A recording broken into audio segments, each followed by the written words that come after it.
L'astroinformatica è una nuova disciplina che si colloca all'intersezione di matematica, statistica, informatica e intelligenza artificiale e ovviamente anche di astronomia.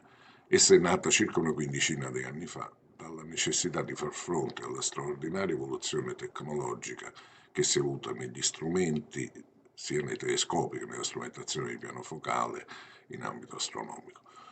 Questa nuova strumentazione produce dati di enorme volume e di enorme complessità che non possono essere trattati con le tecniche tradizionali interattive e che richiedono quindi l'utilizzo di tecniche automatiche basate sul machine learning o, come si usa dire oggi, sull'intelligenza artificiale.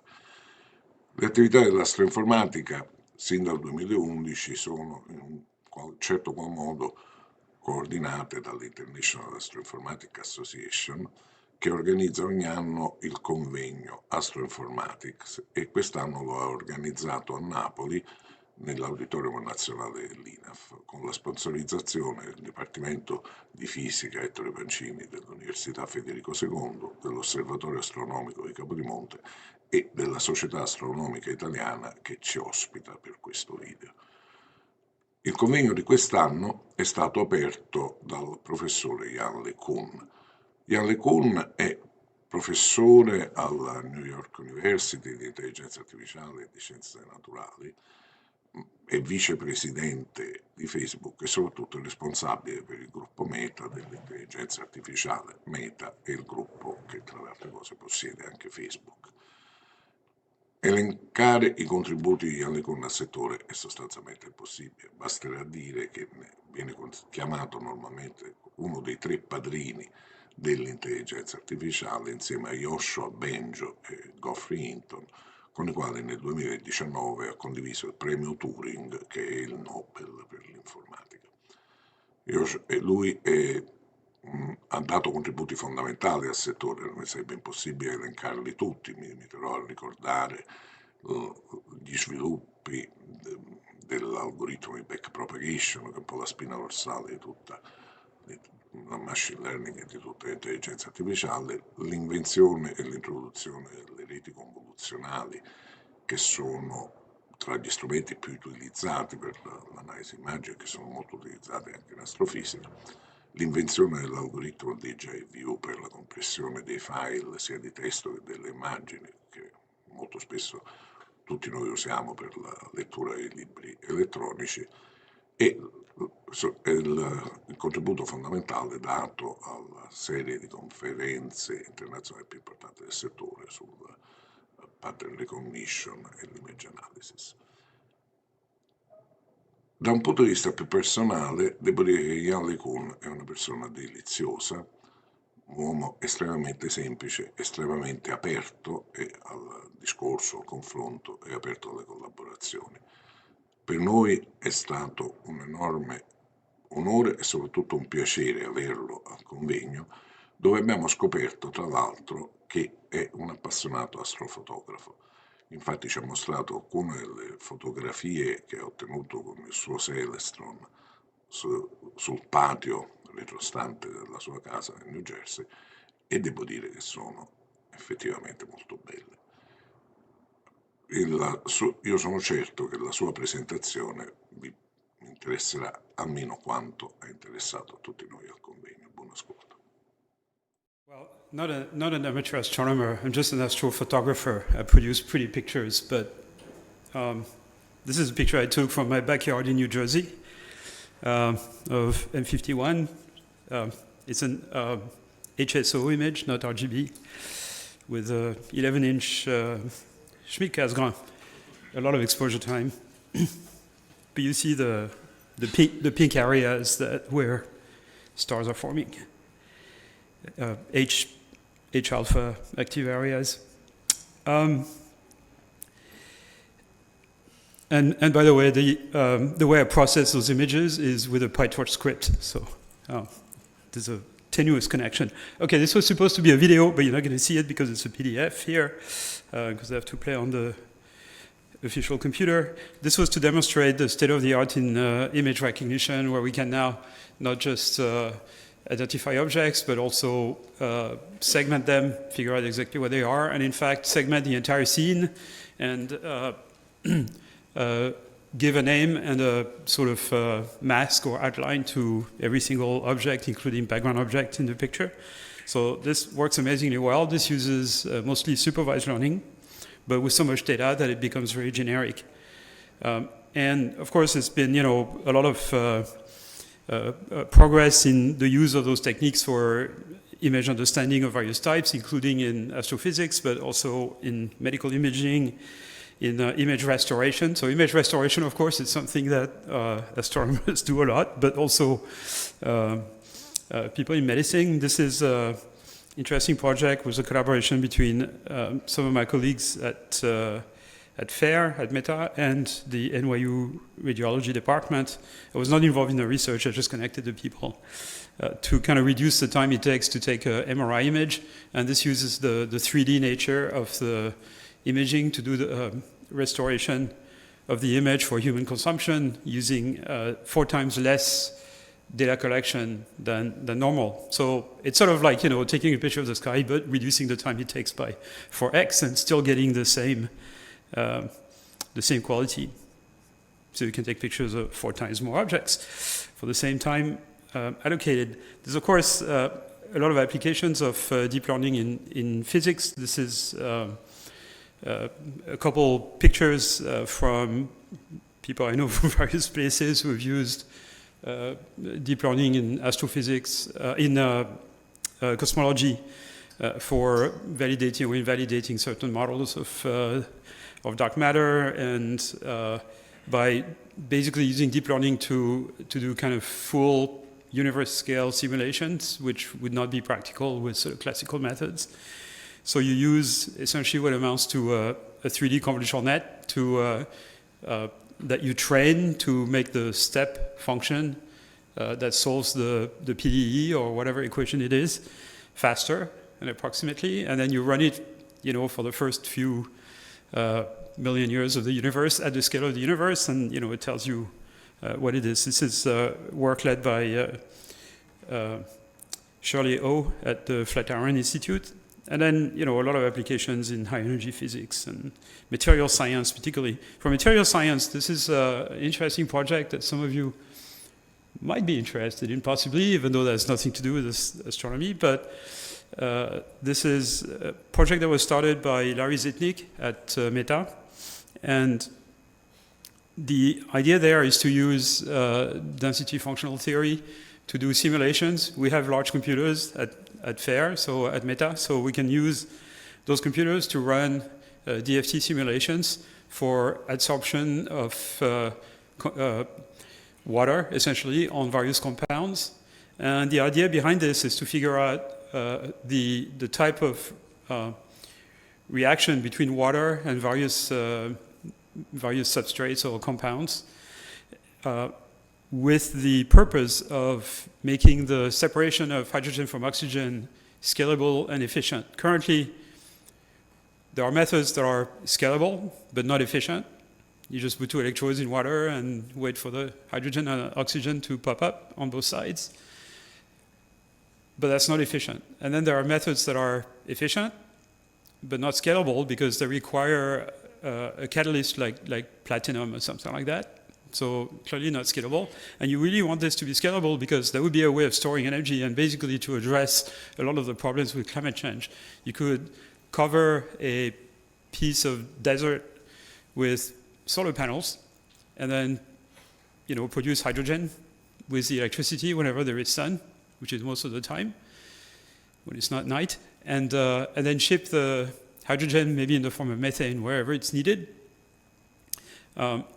So that could possibly be an element to the solution of climate change if we had a way of making this cheap and scalable and efficient. So this is an open project that anybody can contribute to. The data set is public. It's actually an annual competition. I think the results are going to be, for this year, are going to be published at the NeurIPS conference in December. And I think there's still a few days to submit entries if you feel that way. It may not work, but it's definitely worth a shot. The same team is working on all kinds of similar projects with material science, like designing displays and stuff like that.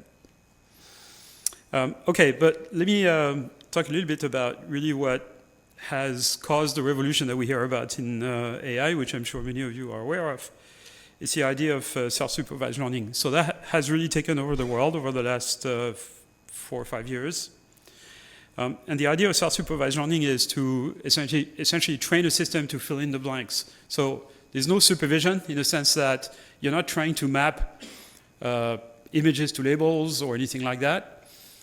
You take a piece of input, let's say a video in this case, but it could be anything, and you corrupt it in some way, and then you train a neural net to essentially recover the uncorrupted version.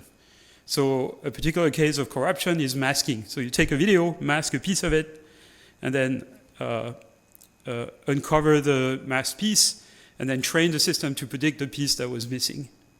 And you can do this with video, images, text, whatever. It works amazingly well for text. It doesn't work nearly as well for video, and I'll tell you why in a second. So basically the idea is a very old one. It's called the denoising autoencoder. And that goes back to the 1980s, but there were some more interesting papers in the mid-2000s by Pascal Vincent. And it was really brought to the fore by the people working on NLP in combination with using transformer architecture, so the sort of BERT strategy. So you take a piece of text, a few hundred or a few thousand words long, you corrupt it by removing some of the words, you replace them by blank markers. Then you feed that to some gigantic neural net, usually a transformer architecture, and you train the system to predict the words that are missing. Okay? Pretty simple. In the process of doing so, for the system to do a good job, it has to basically extract a good internal representation of the text. And so it does that. It figures out, the role of every word, the semantics, the syntax, the grammar, everything. So the systems don't really use words. They use sub-word units called token, but it doesn't matter. And the strange thing about this is that the bigger you make those networks and the bigger the data you train them on, the better they work. Okay, so just training a system to denoise, essentially, allows the system to really learn the internal structure of the data and to essentially represent the important aspects of the data that you can use then for a downstream task. So typically in a scenario of this type, you train this giant transformer, you arbitrarily decide that a piece of it is an encoder and the reminder is a decoder, and then the representation of the input that is in between, you use this as a representation that you can feed to a downstream task as features representation for a downstream task, for example, translation or hate speech detection or summarization, whatever. So it's really amazing how it works. In fact, here's an example of a large-scale application of this type of pre-training with all kinds of other tricks. Something called No Language Left Behind, a project by some of my colleagues at FAIR. It's a system that can translate between 200 languages in any direction.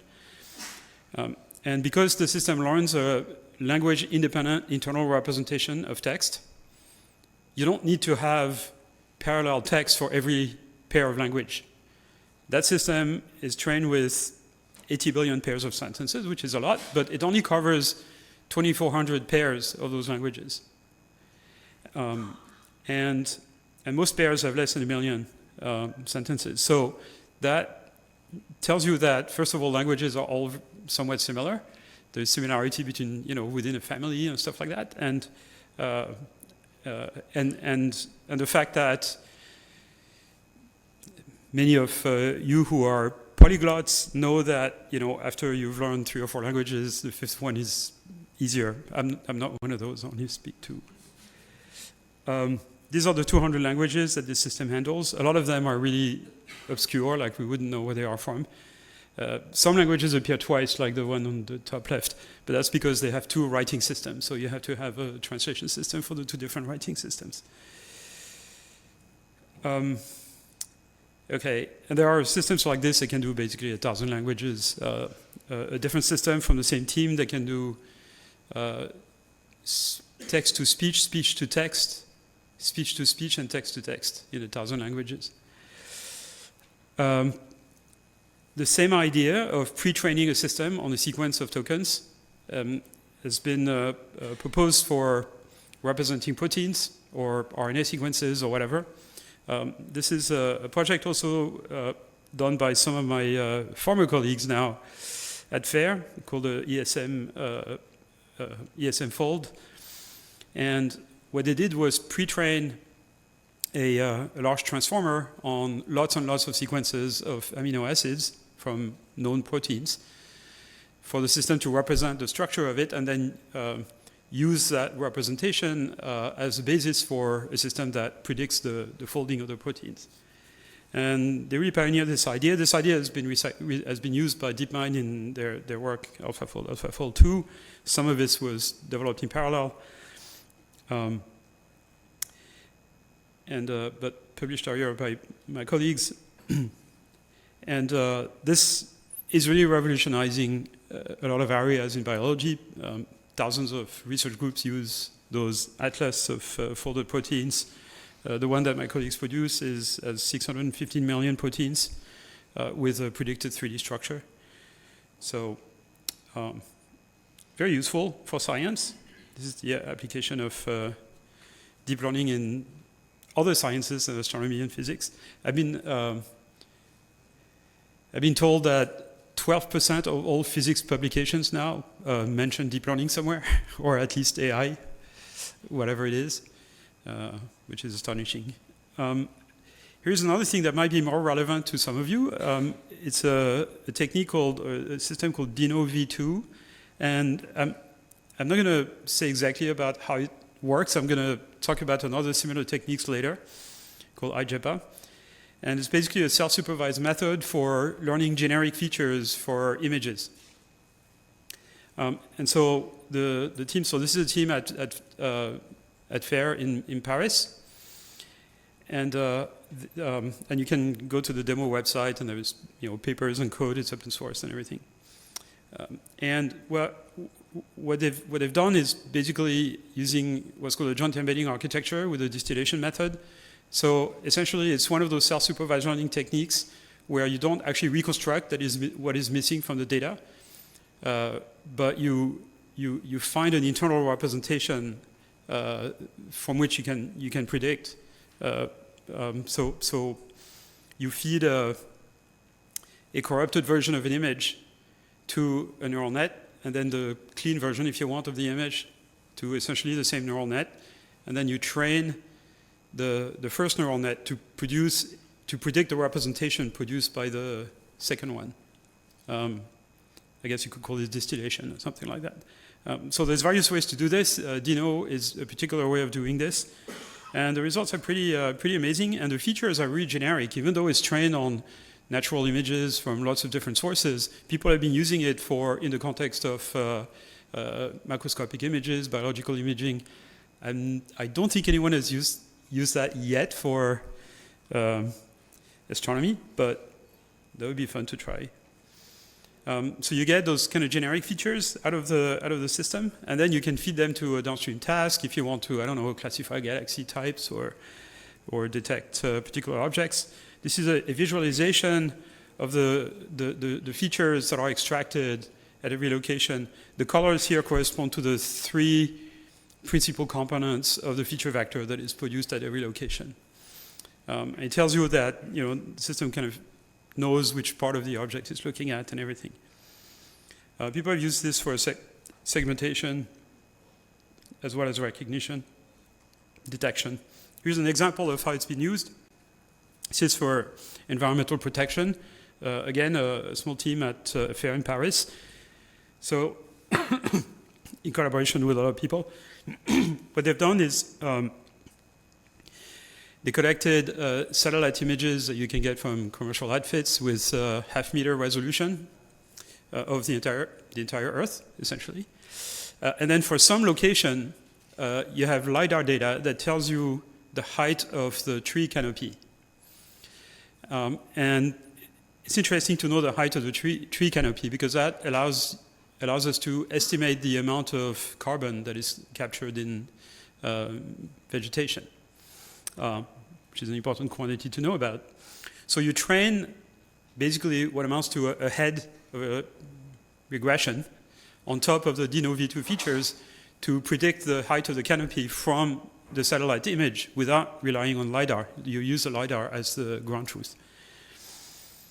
And then you apply it to the entire Earth, and you know how much carbon is captured in all the forests in the entire world. And it kind of works. It's open source, it's published. It's really cool. Okay, but everybody is excited about generative AI and autoregressive LLMs, large language models today. You can't avoid it. So what's autoregressive LLM? So all the LLMs you've heard about are autoregressive. And autoregressive really means what it means in statistics. You train a system. So it's this idea that you take a sequence of words, you mask part of it, and then you train the system to predict the part that is missing. But in this case, the part you mask is just the last word. Okay, so you train the system to just predict the last word in the sequence. Technically, it's actually more than that. You mask more than one word, but you only let the system be causal, so you can only look at past tokens if you want. But that comes down to the same.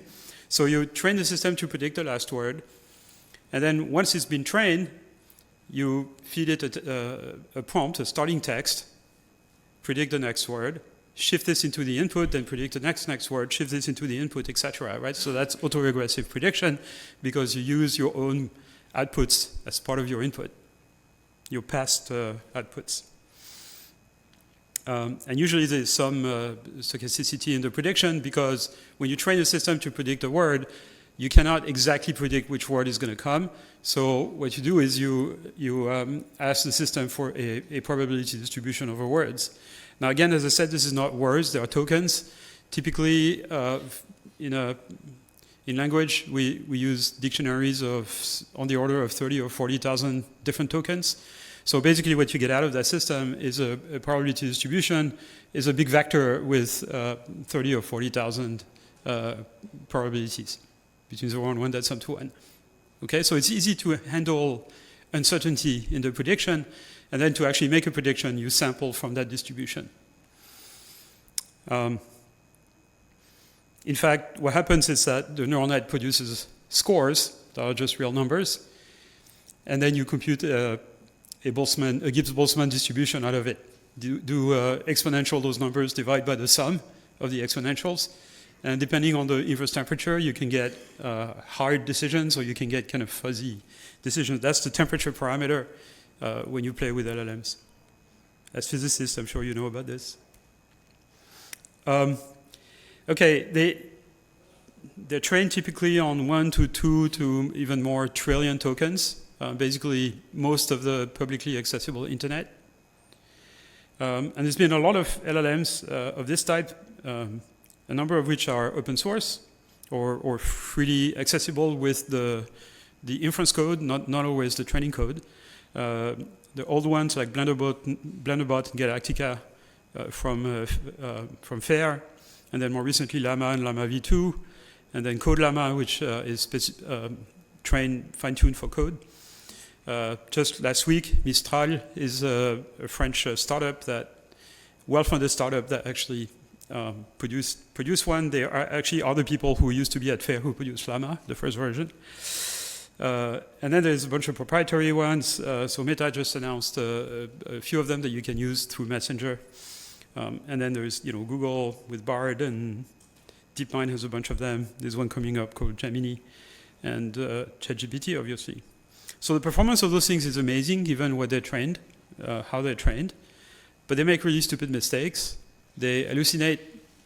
They make factual errors, logical errors, inconsistent outputs. They have very limited reasoning ability, in fact, none. And, what they put out can be toxic and all that stuff. And they really have no knowledge or very limited knowledge of the underlying reality because they're only trained on text. So those systems don't have any understanding of physical reality of the world. And most of human knowledge, this may surprise people like us, but most of human knowledge has nothing to do with language, has to do with our experience of everyday world. And certainly all of animal knowledge has nothing to do with language. So another limitation is that they cannot really plan their answer. They just produce one token after the other according to this autoregressive procedure. So yeah, not so great. And here is what, this is a good example of hallucination. This is Llama version 1. My colleagues played a trick. They came to me with this example and asked me if it was okay to put it as an example in the paper. And so the prompt that they type is, did you know that LeCun dropped a rap album last year? We listened to it, and here is what we thought. And then the system writes a critique of my alleged rap album, which is actually kind of convincing, but, there is no such thing as a LeCun rap album. Actually, I'm more of a amateur of jazz or Baroque music, so I went to the guys and they said, can you do the same thing with jazz? He said, yeah, we tried, because we know you like jazz. But it didn't work because there's just not enough data on the internet compared to rap. I thought that was very sad. And what's happened since then is that just last week, some products based on Llama 2 and, kind of adapted were announced by Mark Zuckerberg and Meta. And those are chatbots that have different personalities. They can help you with various tasks, like planning a trip or discussing various topics. There is one that actually can be a dungeon master for a Dungeon and Dragon, and it's Snoop Dogg. I don't know if you want Snoop Dogg as a dungeon master. So here's an example. So again, the same picture I took, but I asked Meta AI. So Meta AI is the chatbot. You can talk to it through Messenger if you have Facebook Messenger. You search for Meta AI and you'll get the chatbot, and you can just talk to it and you can ask it to produce pictures too. So can you tell me about Messier 51 galaxy? Blah, blah, blah, Messier 51 is known as the Whirlpool Galaxy, blah, blah, blah, blah, that's all correct. So this thing actually kind of sometimes uses search engines to verify. So it's not a purely autoregressive LLM, it actually knows how to look for information, so it's more factual. What kind of telescope would I need to take a picture of Messier 51? Take a picture of Messier 51, also known as Whirlpool. You need a telescope with good light gathering power and resolution, obviously. An 80-inch or larger reflecting telescope equipped with a camera and appropriate image processing software would be suitable for capturing. Yeah, absolutely. I mean, mine is 11-inch, but 8-inch would work fine. Accurate tracking and stabilization, blah, blah, blah. Yeah, I have all that. So it's actually making really good recommendations. This is my setup, by the way. So 11-inch, and it's controlled by one of those little basically a small Linux computer that controls the whole thing, and it's got a monochromatic camera with a filter wheel and a guide camera, which is through the off-axis. Okay, but then let's talk about image generation. So that has made a huge amount of progress in a very, very short time. This was the state of the art about a year and a half ago, with systems from Meta, from OpenAI, from Google. And they use different techniques, but they use this technique called diffusion, which is actually inspired by some physics process. And this is sort of the one that you get. It's called EMU. It's an acronym, but I can't remember what it means. If you go to this Meta AI chatbot and you type /image and then type a query, you can get images of this type in 5 seconds, which is kind of pretty amazing. Those are other examples of images produced by this system. high quality, high resolution. I tried that yesterday. So /imagine painting of a humanoid robot watching the starry sky through a telescope with a 2-meter mirror. It doesn't understand what a 2-meter mirror is, obviously. that looks to me like a refractor, not a reflector. But it's pretty cool. Robot astronomers. Okay, the issue with those autoregressive systems is that they are exponentially divergent. Every time they produce a token, there is some probability for that token to be outside the set of correct answers, which is a tree. And if you get outside of it, there's no way to recover. So it's a diffusion process. As the system generates more and more token, the probability that it will start generating nonsense basically increases. Or the probability that it produces accurate answers decreases exponentially. Bad. And then there is the problem that they don't have any understanding of the physical world, right? Because they're purely trained on text, and not every piece of human knowledge is represented by text or even formulas. A lot of it is just experience, right? In fact, probably most of it. No common sense, in those systems. So that's actually a philosophy paper that I co-wrote with a card-carrying philosopher, Jake Browning, about this issue that philosophers have been interested in for a long time, whether AI will require grounding in some sort of reality or not. And then other work, many from people coming from classical AI, that show that LLMs really cannot plan and cannot really reason. They basically retrieve. So if you ask something for which there is a similar answer that exists on the internet, they will adapt that answer, essentially, kind of like the telescope or Messier 51 that I showed. But they're not going to invent new things. So it's mostly retrieval. So that's a big limitation. So they're good for writing assistance, for draft generation, stylistic polishing, things like that, right? Code writing, certainly they're very good at that. But they're not good for producing factual and consistent answers because of hallucinations.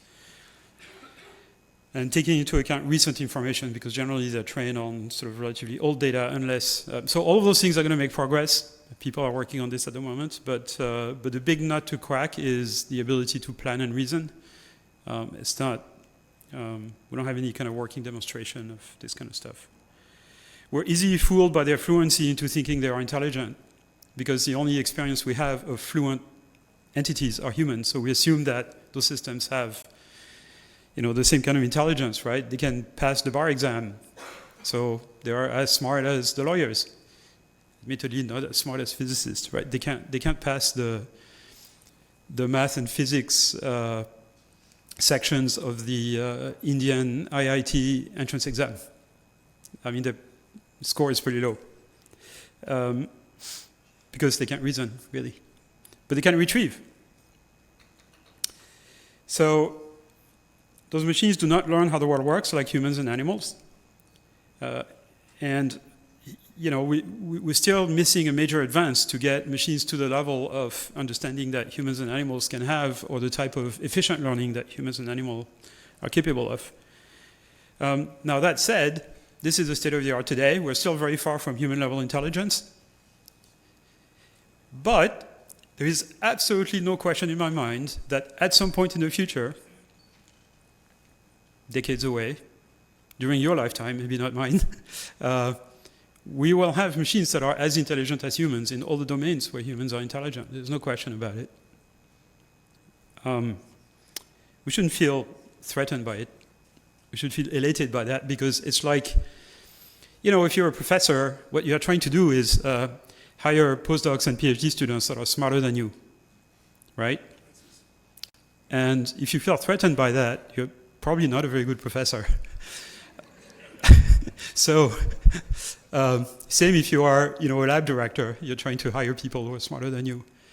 So it's the same, in the future we'll all have virtual assistants working with us, working for us, that are smarter than us, but it's like having a staff of people working for you. So all of us would be more productive, smarter viewed from the outside, even if it's not smarts that come out of our own brain, but, and, we're familiar with this in this kind of community, right? We use simulators, we use,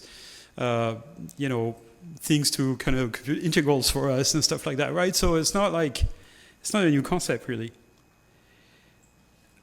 So humanity's total intelligence will increase, and that's a good thing because that's a commodity that we need to maximize. So there are three challenges really for machine learning and AI at the moment. Learning representations and predictive models of the world. Basically, we want AI systems to be intuitive physicists.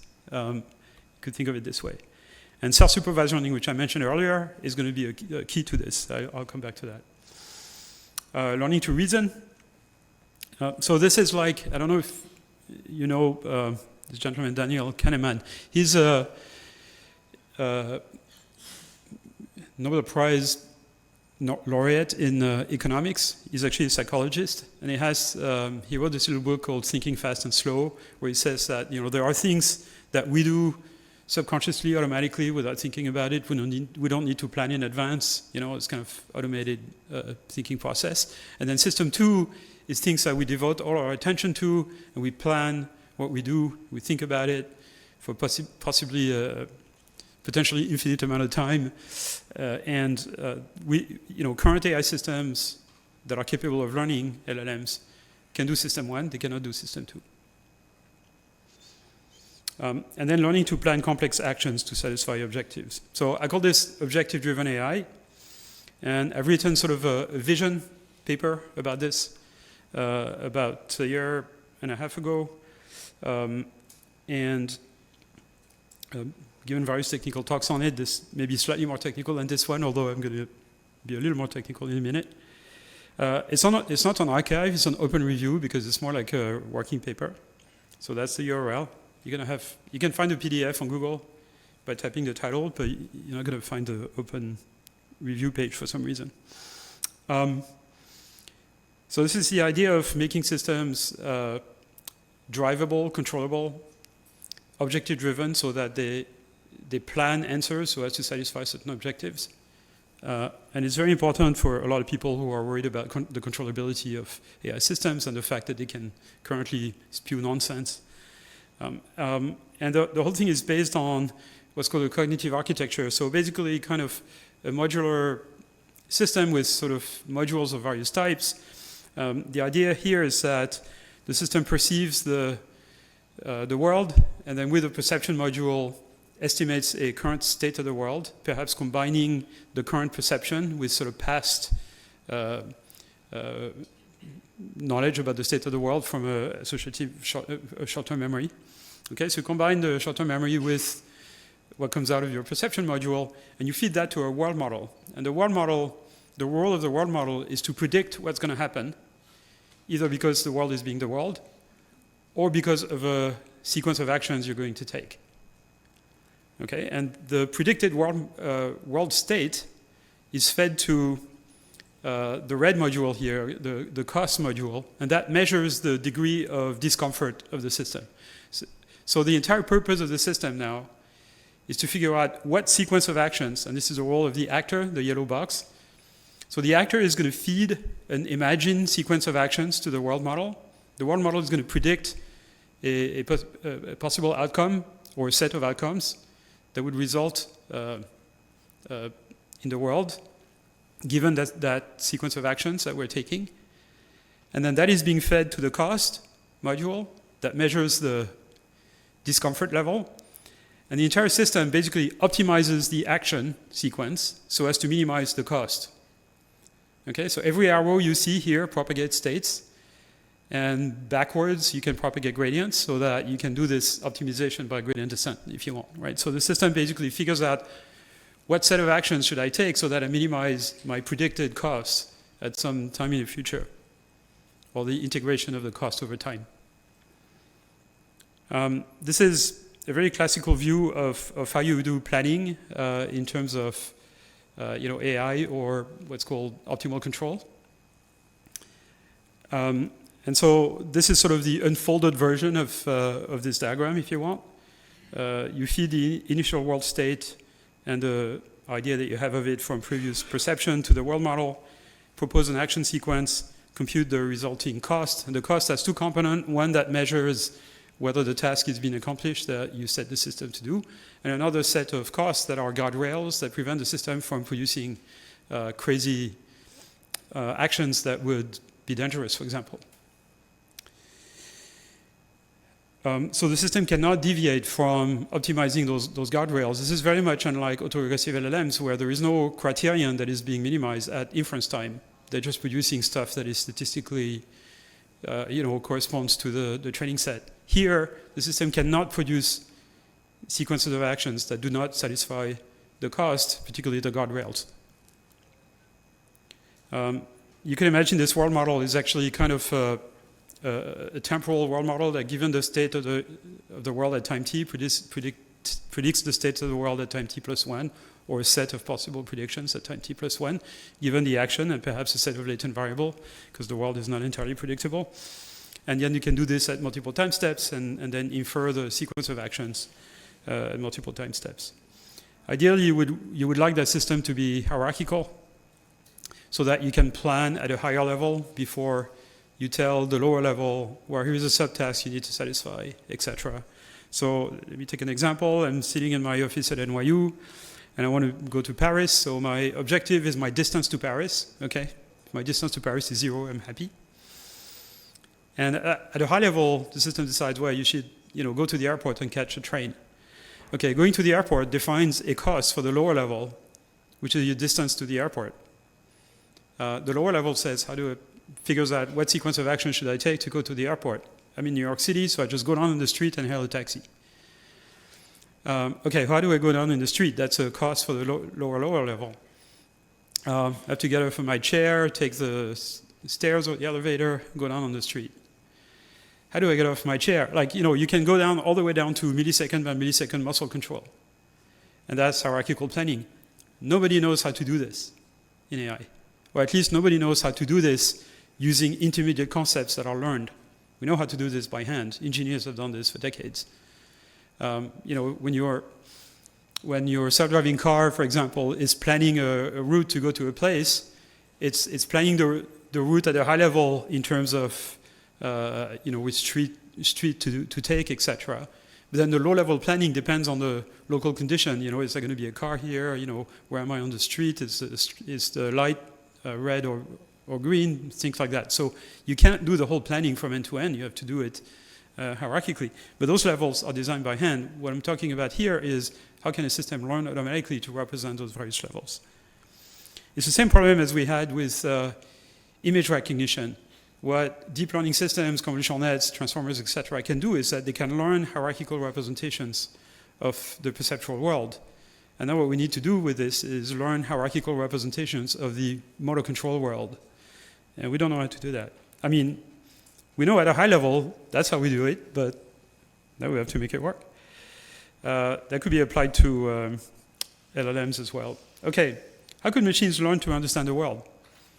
And this is really kind of finding ways for machines to do what all of us are doing in our everyday life, and a lot of physicists are doing in their professional life, understanding the world, building models of the world. They're not necessarily written in equations. We have models of the world in our head that have a very good understanding of intuitive physics, even if we can't reduce it to equations. Most people can't. And that requires self-supervised learning. So let's see how babies learn how the world works. In the first few weeks and months of life, babies learn an incredible amount of background knowledge about the world. First thing they learn is that the world is three-dimensional. Because, the best way to explain how my view of the world changes when I move from left to right is that every point in the world has a distance. That's what explains parallax motion. Okay, so that doesn't need to be hardwired. That can be learned, very, very quickly. The second thing is that is object permanence. So if an object exists and it's hidden from view, you know that it still exists. Okay, that's called object permanence. Babies learn this around the age of 2 months or so, 2 to 3 months. It's hard to measure for such young children. And then stability and support, whether an object is going to, is going to be stable or not, right? Metastable, I guess. And then things like, basic categories. People, babies don't need to be told the name of objects to know that there are categories of objects. They just appear spontaneously. Same for cats and dogs and everything. And then things like intuitive physics, so what we would consider intuitive physics, like gravity, okay, the fact that objects are not supported fall, and inertia, that pops up around the age of 8 or 9 months, not earlier. So this is fairly complicated concept to learn for a baby, but babies learn this just by observation, essentially. By the time they are 6 months old, also by experimentation, but mostly observation. How do we reproduce this kind of this kind of learning in machines? And it's really important because, we still don't have self-driving cars, like completely autonomous level 5 self-driving cars. A task that any 17-year-old can learn in about 20 hours of practice with hardly any supervision. We still don't have domestic robots, clearing up the dinner table and filling up the dishwasher. This is like way beyond what we can do with robots. Not because we can't build the robots, we can't make them smart enough. And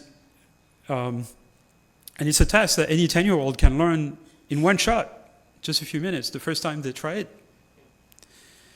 So obviously we're missing something really big there that, to reach human level intelligence. So all the people, you see on, X, former Twitter or whatever on social network that say, oh, this mind-blowing, those systems now, AGI is with us, blah, blah, blah. That's just completely wrong. We keep bumping into this thing called the Moravec paradox that, things that appear complex for humans turn out sometimes to be really easy for computers, and vice versa. So we take for granted the idea that we can move around and navigate and move stuff and build things. We think anybody can do this, right? But we can't do it with computers yet. On the other hand, computers can compute integrals, solve PDEs, something only a small proportion of people can do. So, or are crazy enough to spend the time to learn how to do it.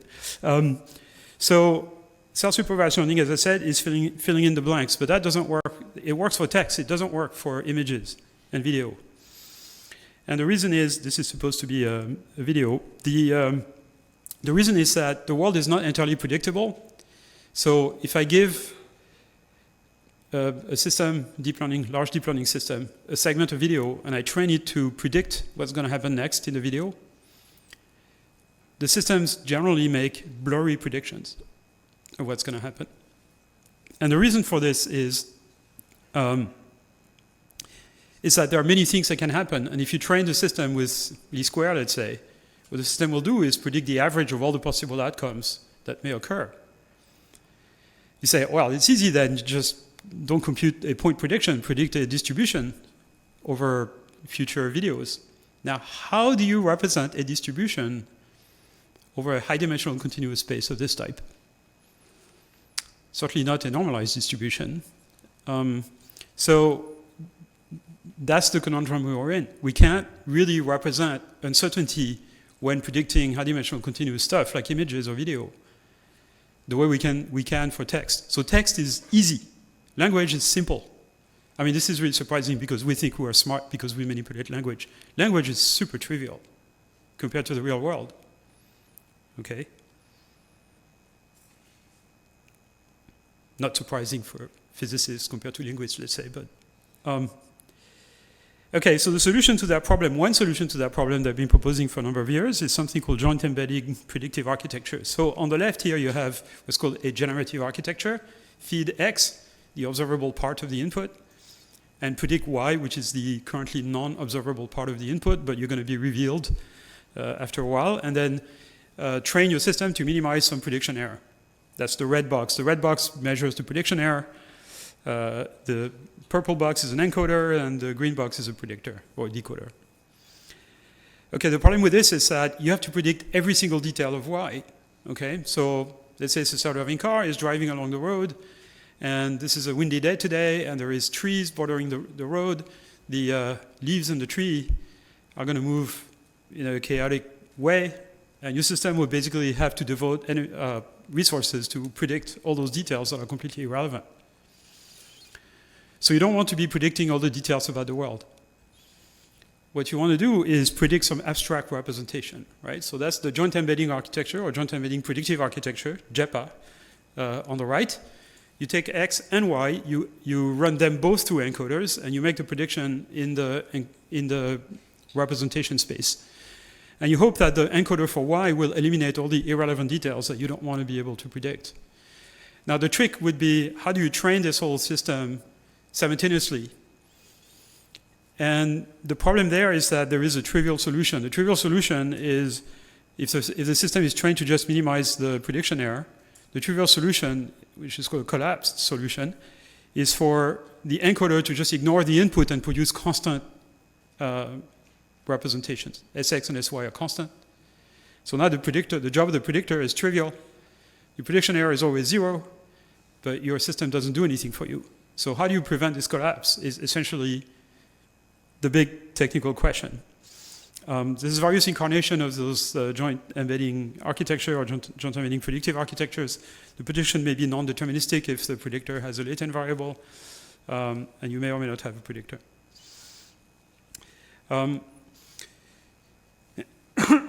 So the latent variable basically is there to represent the set of possible predictions given, to represent the uncertainty about the state of the world, if you want.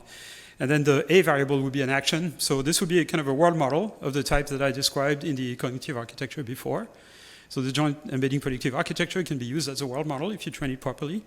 So you observe X, imagine an action Y, A, sample latent variable Z, and then you predict the effect on the state of the world, and then you can sample multiple Z from a set and then make multiple predictions, so it gives you kind of a multimodal prediction in representation space. And to kind of explain this, the classical framework in machine learning is to use the probabilistic framework, but it doesn't work in this case, because this system cannot be used to predict P of Y given X, to compute P of Y given X, because Y goes through an encoder which may not be invertible, so it's basically impossible. So you have to use another framework called energy-based models, and if you know anything about statistical physics, that will be very familiar to you. Essentially, you represent the dependencies between X and Y as an energy function. Okay, so let's say X and Y are scalars, and let's say you have those data points, which are the black dots. The purpose of the system to learn the dependencies between X and Y is to compute an energy function, f of xy, that takes low values on the data points, on the manifold of data, if you want, and then higher values everywhere else. And f of xy is going to be some neural net with a scalar output, okay, that takes x and y as input. So this is, again, meant to be an animation, but essentially, if you're not careful, if you just have an objective function that tries to minimize the energy during training of the data points, okay? So I give the system a data point, tweak the parameters of the energy function so that the energy of that data point goes down. You run the risk of having a collapsed solution where the energy is flat. So you have two ways to solve that problem. One is contrastive methods that consist in generating contrastive points outside the manifold of training data and then push those energies up. Every Monte Carlo, Marciotta Monte Carlo methods do this. And you have other methods called regularized methods. I'm going to just describe one of them. So the purpose of the idea behind regularized method is to basically have a regularizer that minimizes the volume of space that can take low energy, so that when you push down the energy at a particular location, it goes up outside of that locations because there is only a small volume of low energy space to go around. And so what I'm asking you there is, if you are interested in the next step in AI, is to abandon generative models, for joint embedding architectures, abandon probabilistic modeling, abandon contrastive methods, which are very popular at the moment, in favor of those regularized methods. And then abandon reinforcement learning, I've been saying this for years. So those are all the most popular things at the moment, and I'm telling people to abandon them. I'm not being very popular. So one idea to prevent this collapse is to basically say, could I maximize the amount of information that comes out of Sx and Sy while minimizing the prediction error, so that the system will find a trade-off, some sort of compromise, between extracting as much information from the input as possible in the representation, but also making it predictable. So the stuff that's completely unpredictable is going to produce a high prediction error, so it's not going to be extracted, okay? And you train the system, the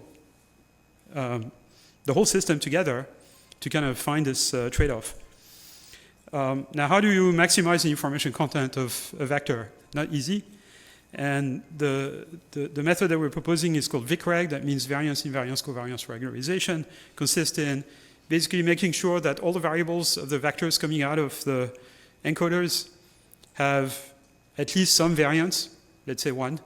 So there's a cost function that makes you pay a price for having a low variance variable. That's not enough because the variable can be highly correlated, so you add another term that tries to make the off-diagonal terms of the covariance matrix as small as possible, close to 0 as possible. And that's not even enough. You have to do this over an expanded dimension space of the original space. And that's the idea of VICREG. And it works pretty well. You can train image recognition systems, pre-train image recognition systems on unlabeled data with this. Let me skip this because I'm running out of time. Here's another method. So this is a method that's very similar to the Dino method I told you about, but to some extent simpler. It's called IJPA, and it works amazingly well. It's open source and everything. So again, you show a complete image to an encoder. It produces a representation. And then you corrupt that image by masking some areas of it.